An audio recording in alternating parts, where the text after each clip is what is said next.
हाँ तो देखिए, अब चालू करते हैं projectile on an incline surface. ठीक, इसका मतलब क्या है कि मान लीजिए ये कोई इंक्लाइन सरफेस है और हमारा पार्टिकल को यहाँ से इंक्लाइन सरफेस से फेंका जाएगा और ये ऐसे उड़ते उड़ते हो जाएगा तो इसी इंक्लाइन सरफेस पर गिर जाएगा। ये वाला सिचुएशन हमें डील करना है। तो इस सिचुएशन में हमें ये निकालना होता है कि क्या इसका इंक्लाइन प्लेन से क्या मैक्सिमम हाइट आएगा, कितनी देर बाद ये इंक्लाइन प्लेन पर गिरेगा मतलब टाइम ऑफ फ्लाइट, और क्या इसका रेंज आएगा मतलब कितना दूर जाकर ये गिरेगा। इन चीजों की हमें कैलकुलेशन करनी होती है। तो देखिए इन चीजों की कैलकुलेशन कैसे करते हैं मैं आपको करना सिखाता हूं, आप सीखें।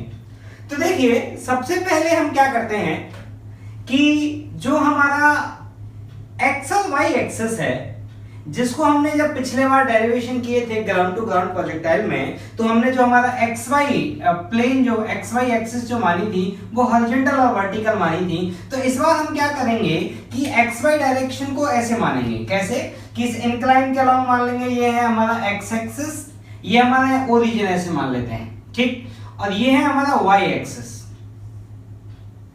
ये हमारा एक्स एक्सिस और ये कौन है हमारा, ये है हमारा वाई एक्सिस।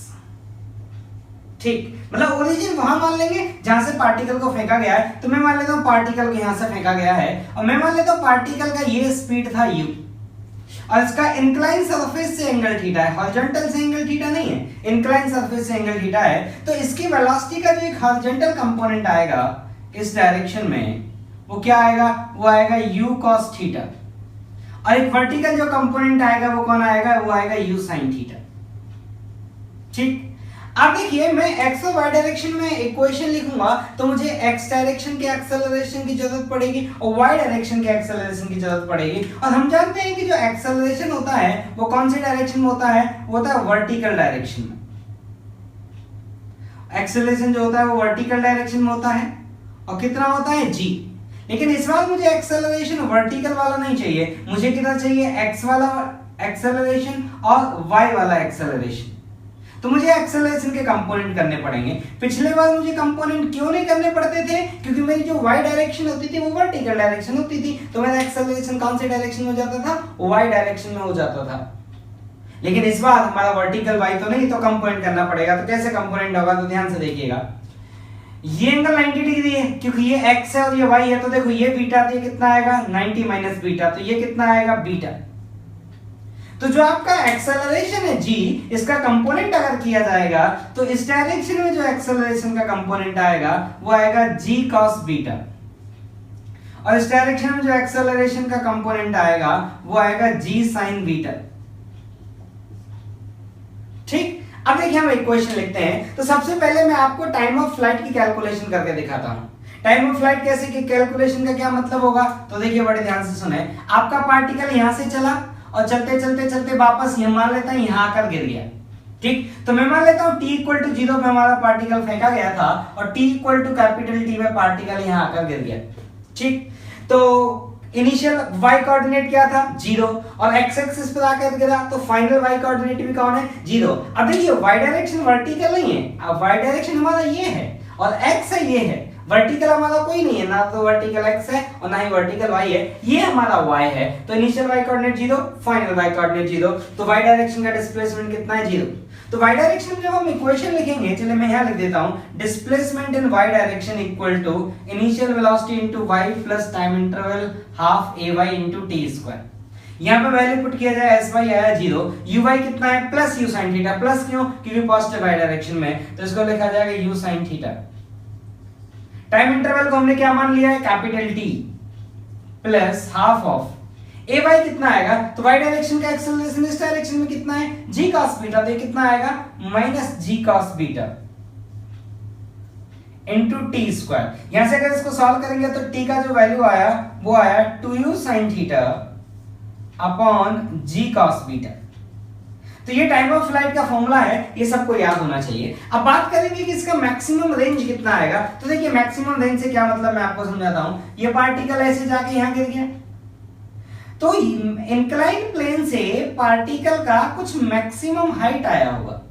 ये मैक्सिमम हाइट ग्राउंड से नहीं है, ये मैक्सिमम हाइट कहां से है? ये इंक्लाइन प्लेन से, इंक्लाइन सरफेस से मैक्सिमम हाइट है। अब मुझे बताइए ये वाला हाइट मैक्सिमम है, इसका मतलब यहां पर जो इसकी वेलोसिटी का y कंपोनेंट है वो क्या रहा होगा? 0। या फिर आप ऐसे देखें कि टेंजेंट डायरेक्शन में वेलोसिटी होती है, तो यहाँ पे अगर आप टेंजेंट डालेंगे तो टेंजेंट किधर आएगी? हॉरिजॉन्टल डायरेक्शन में। मतलब यहाँ पे जो वेलोसिटी होगा वो किधर होगा? Horizontal direction. मतलब ये वाला कंपोनेंट क्या होगा? 0।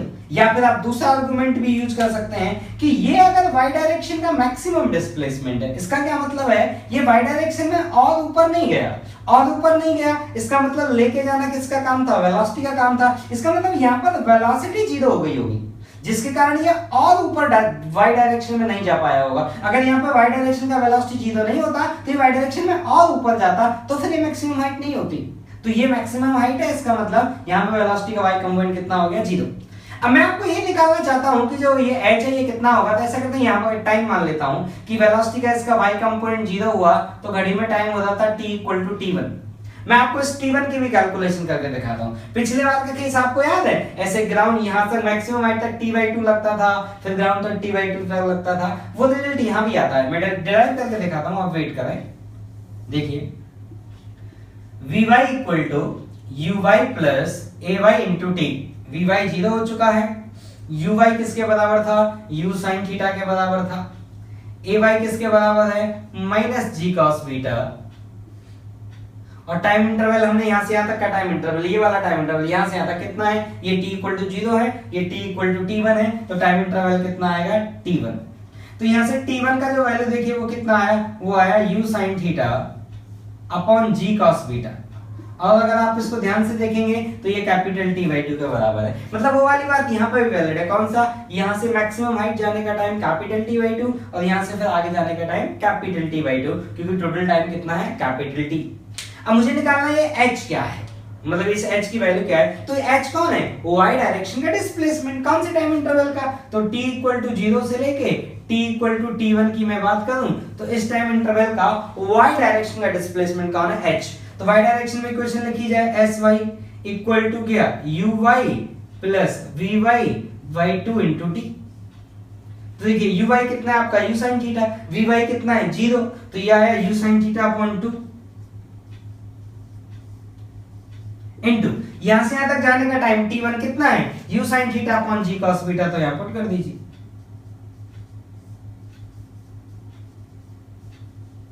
तो जो आपका मैक्सिमम हाइट आया h, उसका फॉर्मूला आ गया, और ये फॉर्मूला आपको हमेशा याद होना चाहिए। कितना आया? u² sin² theta upon 2g cos beta. ठीक, तो ये फॉर्मूला आपको याद रहना चाहिए। तो देखिए टाइम ऑफ फ्लाइट का फॉर्मूला आ चुका है, h का फॉर्मूला आ चुका है। अब बचा रेंज। तो देखिए रेंज का फॉर्मूला भी आपको कैलकुलेट करके दिखाता। रेंज कौन है? ये r कौन है? इसको हम r बोलेंगे रेंज, यहां से यहां तक, मतलब यहां से लेके यहां तक जो ये है इसको बोलेंगे r रेंज। r ये रेंज। तो ये रेंज है क्या? t = 0 से लेकर t = कैपिटल T इस टाइम इंटरवल का x डायरेक्शन का डिस्प्लेसमेंट है। तो x डायरेक्शन का डिस्प्लेसमेंट है, तो x डायरेक्शन में इक्वेशन लिखा जाए displacement is x direction ux * t + ½ of ax * t²। अब देखिए इस बार ax 0 नहीं है, पिछली बार ax 0 हुआ था, हमने इस बार इसको x बोला है, और इस डायरेक्शन में एक्सेलरेशन का कंपोनेंट 0 नहीं है। ax का वैल्यू कितना है? -g sin बीटा, बिकॉज ये मेरा पॉजिटिव x है, तो ये कौन होगा? Negative x।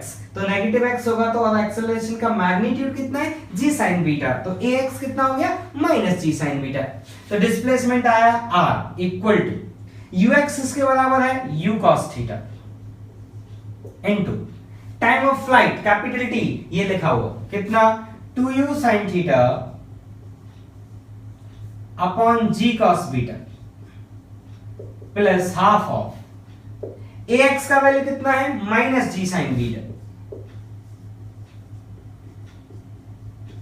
Into t²। Time of flight कितना? ये रहा 2u sin थीटा, तो इसको मैं स्क्वायर करके लिख देता हूं सीधा। तो ये आया 4u² sin² theta upon g² cos² beta. ठीक, अब देखिए मैं इसको थोड़ा और सिंपलीफाई करके लिखता हूं। तो r का जो वैल्यू आया, अब आप ऐसा करिए, कुछ अच्छा ठीक है, पहले लिख लेते हैं सिंप्लीफाई करके। तो ये आया 2u square sine theta cos theta upon G cos beta. तो 2u square sine theta cos G cos beta minus इधर क्या आएगा देखिए, 4 से 2 टाइम्स कटेगा, जी स्क्वायर से जी कटेगा, तो ये आया 2u square sine square theta sine beta upon G cos square beta. ठीक, अब देखिए जो चीजें कॉमन निकल सके उसको कॉमन निकाल लीजिए। तो ऐसा करिए, नीचे cos बीटा मल्टीप्लाई करिए, ऊपर एक cos बीटा मल्टीप्लाई करिए। अब आप क्या करिए, sin theta upon cos square beta, तो r इक्वल टू 2u square upon g into sin theta upon cos square beta common निकाल लीजिए। ठीक, तो एक cos बीटा नीचे मल्टीप्लाई किया था, एक ऊपर मल्टीप्लाई किया था, तो ऊपर क्या बचेगा, cos theta cos beta minus. ठीक, अब देखिए cos स्क्वायर बीटा चला गया, एक sin थीटा चला गया, तो एक sin थीटा बचा, तो यहां पे क्या बचा, sin थीटा sin बीटा। तो आपके रेंज का जो फॉर्मूला आया r वो आया 2u square upon g sin theta upon cos square beta into cos of theta plus beta. देखो ये फॉर्मूला याद होना चाहिए, cos थीटा प्लस बीटा का फॉर्मूला लिखा हुआ है। ठीक, अब कभी कभी हमसे ये भी पूछा जाता है कि बताइए ये जो रेंज आएगा ये मैक्सिमम रेंज कब आएगा और कितना आएगा, ये भी हमसे पूछा जाता है। तो मैं उसकी भी कैलकुलेशन कर देता हूं। ये फॉर्मूला सभी को याद होना चाहिए रेंज का। ठीक, फॉर्मूला याद होना बहुत जरूरी है। मैं आगे वाला काम करके दिखाता हूं। r इक्वल टू, तो मैं ये कह रहा हूं 2u स्क्वायर अपॉन जी। अब देखिए cos स्क्वायर बीटा तो बदल नहीं सकता, क्योंकि जिस जो इंक्लाइन है वो इंक्लाइन फिक्स है। जैसे मान लो ये कोई हिल है, कोई पहाड़ी है, तो पहाड़ी का जो इंक्लाइन है वो जितना एंगल है उतना एंगल है, आप उसको बदल तो सकते नहीं है। ठीक, आप क्या बदल सकते हैं, सिर्फ थीटा। तो मैंने क्या किया, 2u स्क्वायर अपॉन जी cos स्क्वायर बीटा को अलग कर लिया, ये लिखा है sin थीटा प्लस बीटा। ठीक, ऐसा करते हैं 2 को भी उसी के साथ छोड़ देते हैं ऐसे। तो ये लिखा है क्या, 2 sin theta cos beta cos theta plus beta. ठीक, अब आप ध्यान से देखिए ये क्या लिखा है, ये लिखा है 2 sin a cos b। ये किसके बराबर होगा, ये बराबर होगा sin a plus b plus sin a minus b। तो देखिए ट्रिग्नोमेट्री के फॉर्मूले याद होने ही चाहिए। ठीक, इससे आगे मैं इसको लिख रहा हूं, ये क्या आएगा, चलिए यहां से लिखना चालू करते हैं। आएगा r equal to u square upon g cos square beta into 2 sin a cos b किसके बराबर आएगा, sin a प्लस b, तो sin a प्लस b, तो ये आया sin theta sin 2 theta plus beta sin a plus b plus sin a minus b। तो this minus this करेंगे तो क्या आएगा, माइनस sin बीटा। तो यहाँ पे चलिए मैं लिख देता हूं पूरा, अंदर माइनस बीटा आएगा ये, तो इसको बीटा को मतलब माइनस साइन से बाहर आ जाता है। तो r का जो वैल्यू आया वो आया u स्क्वायर अपॉन जी cos square beta into sin 2 theta plus beta minus sin beta. ठीक, अब देखिए आपका जो बदलने वाली टर्म है वो ये वाली टर्म है, तो इस वाली टर्म की मैक्सिमम वैल्यू क्या हो सकती है, 1। तो r मैक्सिमम वो कितना आया, वो आया u स्क्वायर अपॉन जी cos square beta into 1 minus sin beta. और देखिए cos स्क्वायर बीटा को अगर आप 1 माइनस sin स्क्वायर बीटा लिखेंगे तो नीचे क्या बनेगा, 1 minus sin beta 1 plus sin beta. तो r मैक्स कितना आ जाएगा आपका, cos स्क्वायर बीटा क्या लिखना, 1 माइनस sin स्क्वायर बीटा, तो ऊपर से ये कट जाएगा, तो ये आएगा u स्क्वायर अपॉन जी 1 प्लस sin बीटा। ये आया मैक्सिमम रेंज।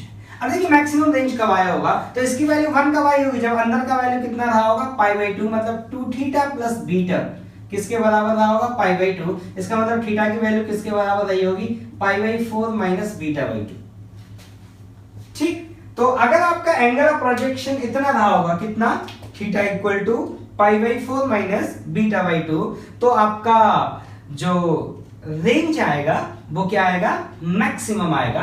और उस मैक्सिमम रेंज का फॉर्मूला भी आपको मालूम रहना चाहिए, ये वाला। तो देखिए इसके सारे फॉर्मूले याद होने चाहिए, time of flight, range, maximum height and maximum range, और किस एंगल पे मैक्सिमम रेंज आई वो भी याद रहना आपको चाहिए। ठीक, चलिए